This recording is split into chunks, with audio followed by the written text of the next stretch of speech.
Doctor Karan Singh ji, एक मसला जो दिमाग में आता है कि अब रिट्रोस्पेक्ट में आप का क्या विचार है कि भारत पाकिस्तान के संबंधों में सुधार ज़्यादा चांसेस उसकी कामयाबी के तब हैं जबकि वहाँ पर कोई मिलिट्री लीडर है, या इस्लामाबाद जबकि एक डेमोक्रेटिक प्राइम मिनिस्टर के नीचे है?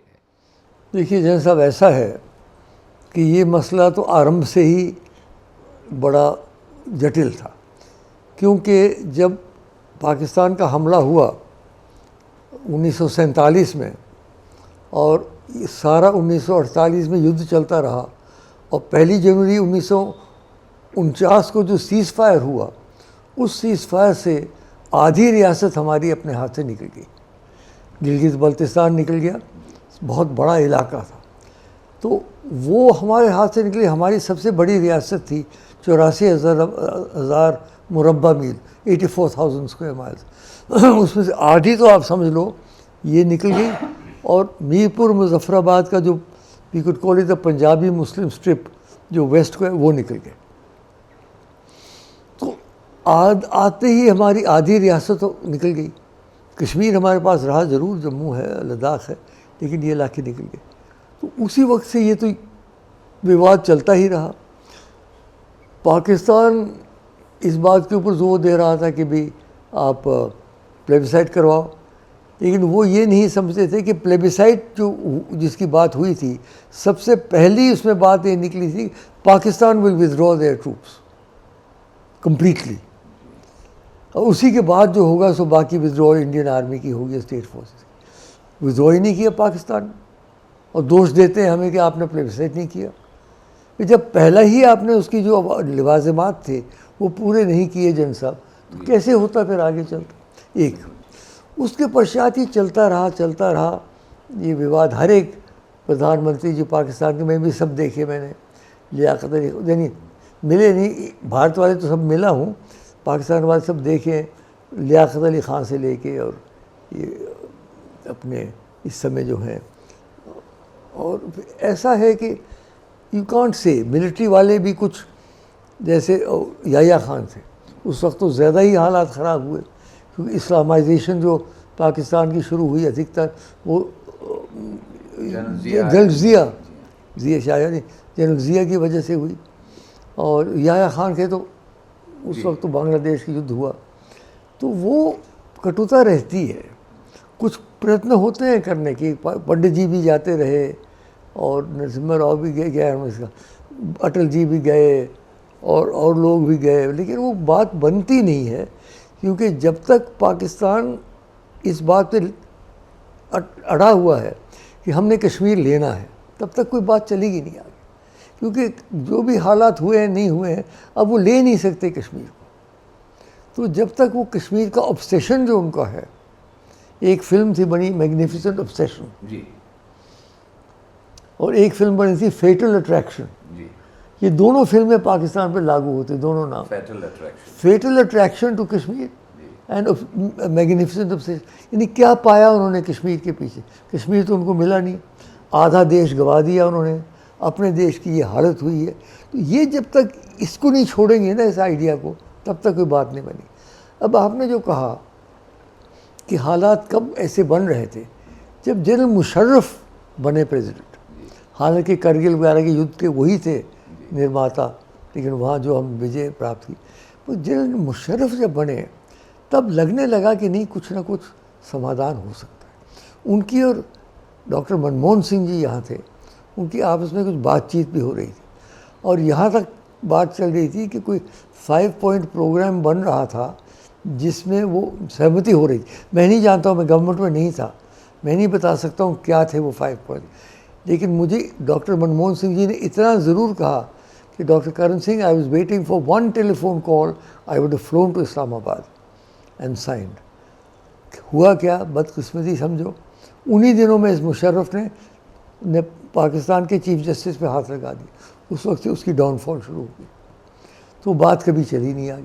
वही मुझे लगता था एक था, पता क्या थी मैं नहीं जानता, एक संभावना थी, नॉन टेरिटोरियल एग्रीमेंट, जिसमें टेरिटरी की चेंज नहीं हो, क्योंकि टेरिटरी का चेंज करना जो है, हम तो क्लेम करते हैं सारी पुरानी रियासत पिताजी वाली, वो क्लेम करते हैं ये याद, तो दूसरे की इस किस्म के क्लेम्स टेरिटोरियल जब चलते रहेंगे तब तक कैसे चलेगा। इसलिए ये तो मुझे लगता है मसला आसानी से हल नहीं होगा, हो जाना चाहिए। मैं इसका समाधान मेरे दिल में है, लेकिन मैं उसके बारे में कुछ कहना नहीं चाहूँगा। भारत पाक संबंधों से शिक्षा की ओर आते हुए, और आजकल बातचीत चल रही है कि भारत को शिक्षा के क्षेत्र में विश्व गुरु होना चाहिए। आपका कई विश्वविद्यालयों से बतौर चांसलर और वैसे भी संबंध रहा, तो एजुकेशन के क्षेत्र में आपके क्या विचार? ऐसा है, देखिए मेरा विश्वविद्यालयों से बड़ा सुखद संबंध है।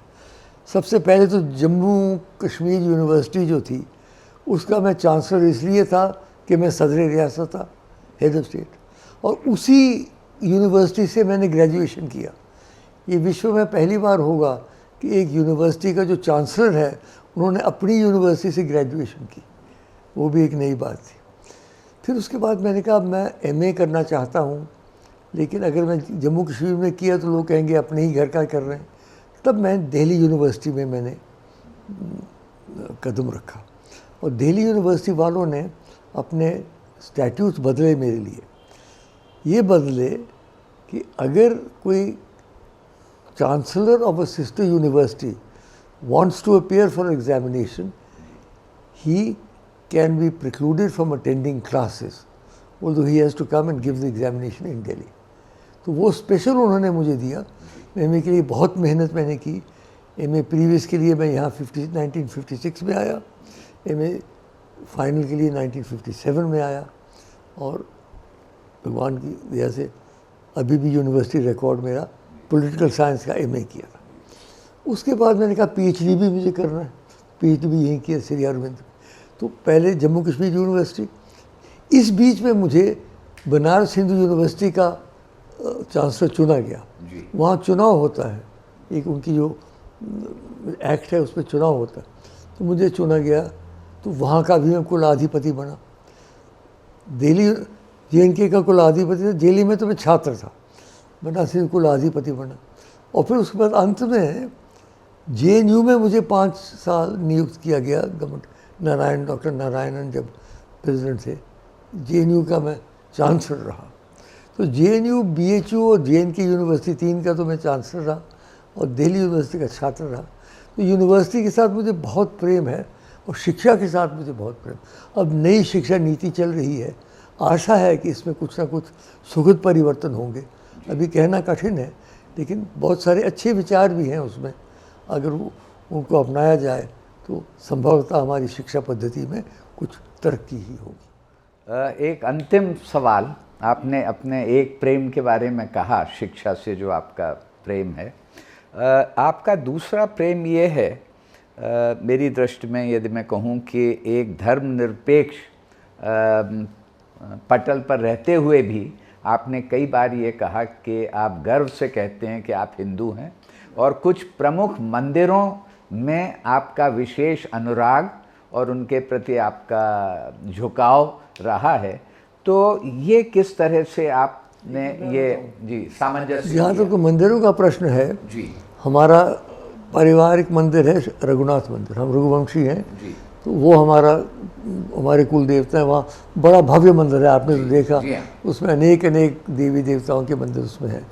तो मेरे कुल देवता तो श्री राम है, क्योंकि मेरे इष्ट देव भगवान शंकर हैं। हमारे यहाँ ये बहुत सुखद बात है, हिंदू धर्म में आपको चयन करने के अवसर मिलता है, तो भगवान शंकर का मैं भक्त हूँ।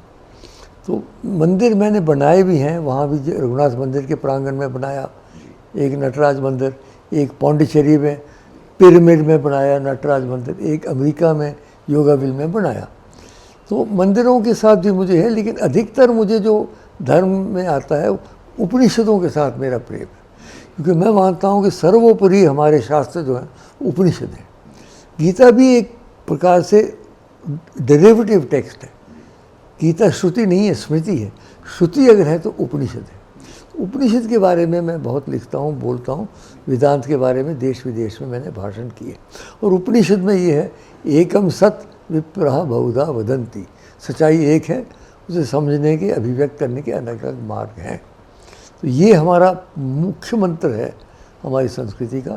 और आपको आश्चर्य होगा जनाब साहब, आजकल मैं संसद टीवी के लिए एक एंकर कर रहा हूँ कार्यक्रम एकम सत नामक, जिसमें हर एक धर्म के लोगों को प्रस्तुत करते हैं और वो अपने धर्म के बारे में बोलते हैं। तो मैं मानता हूँ कि ये एकम सत में हमको सब धर्मों को अपना अपना स्थान मिलना चाहिए। किसी धर्म का विरोध करना हमारे लिए उचित नहीं है। हाँ, अपने धर्म में हम डट के रहें, अपने धर्म के विकास के लिए कार्य करें, लेकिन बिना विरोध के। सहनावतु सहनौ भुनक्तु सह वीर्यम करवावहे तेजस्वी नावधीत माँ विद्विषावहे। हम मिल के काम करें, मिल के उपलब्धि करें, लेकिन विद्विषा, आपस में जो नफ़रत है वो बिल्कुल नहीं होनी चाहिए। एक बार हमने बहुत बड़ी कीमत दे दी, भारतवर्ष के टुकड़े हो गए नफ़रत के नाम पे, धार्मिक नफ़रत के नाम पे, उसको फिर से नहीं आने देना। अब वेदांत के मार्ग पे चलना है, नफ़रत के मार्ग में नहीं चलना। बहुत बहुत धन्यवाद डॉक्टर करण सिंह जी। और विभिन्न विषयों पर जिस तरह से आपने स्पष्ट रूप में बहुत अपने जवाब दिए, खुलासा किया, और मुझे पूरा विश्वास है कि ये दर्शक इससे लाभ उठाएंगे। और दर्शकों को मेरा प्रणाम, दर्शकों को मेरा प्रणाम। आशा करता हूँ आपको मेरी बातें अच्छी लगी होंगी।